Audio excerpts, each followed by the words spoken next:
بسم اللہ الرحمن الرحیم۔ آج ہم بات کریں گے کہ یہ ہندوستان اور پاکستان کے مابین جو تعلقات کی ایک نئی نہج پیدا ہوئی ہے اور ایک نیا دور شروع ہونے کو نظر آ رہا ہے، اس پہ بات کریں گے۔ آپ کو یاد ہوگا کہ سب سے پہلے تو جو اچھی خبر آئی وہ یہ کہ ایل او سی کے اوپر فائرنگ بند ہوئی، دونوں ڈی جی ایم اوز نے آپس میں بات کی اور پرانا ایک معاہدہ تھا اس کو بحال کیا۔ اس کے بعد national dialogue, national security dialogue کے نام سے ایک سیمینار، انٹرنیشنل سیمینار ویبینار ہوا، اور وہاں پر آپ نے دیکھا کہ پہلے پرائم منسٹر عمران خان صاحب نے بات کی اور سیکیورٹی کا ایک کانسیپٹ سامنے لے کر آئے، جو کہ درست کانسیپٹ ہے کہ سیکیورٹی کا مطلب صرف ڈیفنس نہیں ہوتا، بلکہ ہیومن سیکیورٹی بہت اہم ہے، جس میں تعلیم ہے، جس میں انوائرمنٹ ہے، جس میں اکانومی ہے اور یہ ساری چیزیں۔ اس کے بعد انہوں نے دوستی کا ہاتھ بڑھایا دوبارہ بھارت کی طرف اور کہا کہ اگر ماحول کو سازگار بنا لیا جائے، جس میں انہوں نے کشمیر کا ذکر بھی کیا، 370 جو ہے انہوں نے ایبروگیٹ کیا تھا، اس کا ذکر بھی کیا، تو ہم بات چیت آگے کریں تو یہ پورے یہاں کے 1.5 ارب لوگ جو ہیں وہ اس سے فائدہ حاصل کر سکتے ہیں۔ اگلے ہی دن اس کی فالو اپ تقریر تھی جو کہ چیف آف آرمی اسٹاف نے کی، جس میں انہوں نے ایک قدم آگے بڑھ کے یہ بھی کہا کہ آئیے ماضی کو دفن کریں اور آگے بڑھیں، جس کا لوگوں نے غلط مطلب بھی لیا، لیکن میں چونکہ وہاں موجود تھا، بنیادی طور پہ وہ بات کر رہے تھے کہ جو آپس کی جو مسٹرسٹ ہے اور آپس میں جو ایک سٹینڈ آف ہے، اس کو ہم ختم کریں اور گفتگو شروع کریں۔ اور انہوں نے ضرور ذکر کیا یو این کی سیکیورٹی کونسل کی قراردادوں کا کشمیر کے سلسلے میں، لیکن ساتھ یہ بھی کہا کہ ضروری نہیں ہے کہ پہلے ہم ضرور کشمیر کا مسئلہ حل کریں، کشمیر کے اچھا ماحول پیدا کرنے کے بعد بات چیت شروع کریں کشمیر سمیت تمام مسائل پر، اور جو جلدی حل ہونے والے مسائل ہیں جیسے سر کریک ہے اور سیاچن وغیرہ ہے، اس پہ بات کر کے اور آپس میں تجارت وغیرہ کریں۔ انہوں نے بھی کہا کہ خطے ترقی کرتے ہیں اور انڈیویجول ملک، یہ سب کچھ بہت خوش آئند تھا۔ اس کے بعد آپ کو پتہ ہے نریندر مودی کی طرف سے مبارکباد کا خط آیا، لیکن اس میں ایک چھوٹی سی باقی لگی ہوئی تھی، انہوں نے اس میں ذکر کیا ٹیررزم کا اور اچھے ماحول کا، ٹیررزم فری، اور جس میں کوئی سسپیشن نہ ہو، فری ماحول۔ اور اس کا بڑا نپا تولا جواب وزیر اعظم کی طرف سے گیا کہ بالکل ہم کووڈ-19 میں بھی آپ کی جو کوششیں ہیں ان کی تائید کرتے ہیں اور دعا کرتے ہیں کہ یہ وہ خیر عافیت سے گزر جائے، اور ساتھ یہ بھی کہا کہ اگر ماحول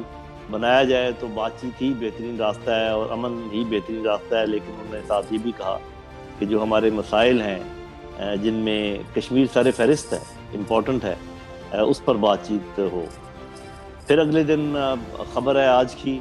کہ پاکستان نے ہندوستان کے ساتھ تجارت کی کچھ آئٹمز ہیں ان کو کھول دیا ہے، وہ وہاں سے منگوائے جا سکتے ہیں، چینی ہے، کپاس ہے اور چیزیں۔ یہ ساری چیزیں بہت بنیادی طور پہ تو خوش آئند ہیں، لیکن ایک اوور آل پکچر دیکھنے کی ضرورت ہے۔ پہلی بات، کبھی بھی بھارت اور پاکستان اپنے مسائل خود حل کرنے میں کامیاب نہیں ہوئے، ہمیشہ کہیں نہ کہیں سے ان کی مدد ان کو ضرورت پڑتی ہے، اور اس دفعہ بھی صاف ظاہر ہم نے یو اے کے بارے میں تو سنا ہے، لیکن اس کے پیچھے امریکہ ہوگا، اس میں مجھے کوئی شک نہیں ہے، اور اس لیے ہوگا کہ ان کو پھر سے ہماری ضرورت ہے افغانستان کے سلسلے میں، تو وہ پورے خطے میں چاہتے ہیں کہ کم از کم، اور وہ چین کو بھی روکنا چاہتے ہیں بھارت کے ذریعے، تو ان کے یہاں پر کافی سارے انٹرسٹ ہیں، اور اس کے لیے وہ چاہتے ہیں کہ پاکستان اور ہندوستان کی ٹینشن ذرا کم ہو۔ لیکن ایک چیز جو ہمیں ذہن میں رکھنی چاہیے وہ یہ ہے کہ کشمیریوں کی طرف سے ابھی تک کوئی اس کا خیر مقدم نہیں ہوا ہے۔ جو گیلانی صاحب کا بیان آیا وہ بھی یہ تھا کہ بھی کشمیریوں کو بھولا نہیں جا سکتا، اور لوگوں نے بھی بات چیت کی، صلاح الدین صاحب کی طرف سے بھی کوئی بیان اسی قسم کا تھا، اور پاکستان میں بھی اس میں ملا جلا رد عمل ہوا۔ میں یہ سمجھتا ہوں، میری ذاتی رائے یہ ہے کہ بہت خوش آئند یہ سارے اقدامات ہیں، بشرطے کہ اس کے ساتھ منسلک ہو کشمیریوں پر ظلم و ستم کی بندش یکدم، کیونکہ یہ سب کچھ بیک ڈور چینل سے ہوا ہے اور کسی اور کے ایما پر ہوا ہے کوششوں سے، اور دونوں ملکوں کا اس میں فائدہ ہے، تو آگے بڑھنے کا یہ بہترین راستہ بھی ہے۔ لیکن یہ کسی صورت میں نہ کشمیری مانیں گے نہ پاکستانیوں کی اکثریت مانے گی کہ کہ کشمیریوں پر جو ظلم و ستم ہے وہ تو اسی طریقے سے جاری رہے، وہاں پر جو پاپولیشن کو چینج کرنے کی، ڈیموگرافک چینجز لانے کی کوشش کر رہا ہے ہندوستان، وہ اسی طریقے سے جاری رہے، 370 جو انہوں نے ایبروگیٹ کیا ہے وہ اسی طرح رہے، اور پاکستان اور ہندوستان کے تعلقات ٹھیک ہونا شروع ہو جائیں باقی میدانوں میں۔ یہ تو کرنا ہوتا تو ہم بہت پہلے کر سکتے تھے، یا یہ کہ یہ کہا جائے کہ وہ غلطی تھی تو پھر یہ کہ اس کو پارلیمنٹ میں لے کر آئیں، اس کو ڈیبیٹ کریں، اس پہ کچھ دیر کے لیے رائے عامہ سے انپٹ لیں، اس کے بعد ہی یہ سب کچھ ہو سکتا ہے۔ تو دیکھیں چیزیں آگے کیسے چلتی ہیں، لیکن جو بنیادی بات ہے، ایک تو اگر ہم تاریخ سے سبق سیکھیں تو ہندوستان نے جو آج کل بھی کر رہا ہے وہاں پر اقلیتوں کے ساتھ، خاص کر مسلمانوں کے ساتھ بھارت میں، جو اپنے فارمر کے ساتھ کر رہا ہے، اور مقبوضہ کشمیر میں خاص کر جو کشمیریوں کے ساتھ کر رہا ہے، وہ، اور جو جا کے مودی نے بات چیت کی ہے بنگلہ دیش میں ان کے تقریبات کے سلسلے میں، ان کی آزادی کی تقریبات کے سلسلے میں، ان سب چیزوں کو ذہن میں رکھنا چاہیے۔ تو مجھے تو یہ بیل منڈے چڑھتے نظر نہیں آتی، کیونکہ جو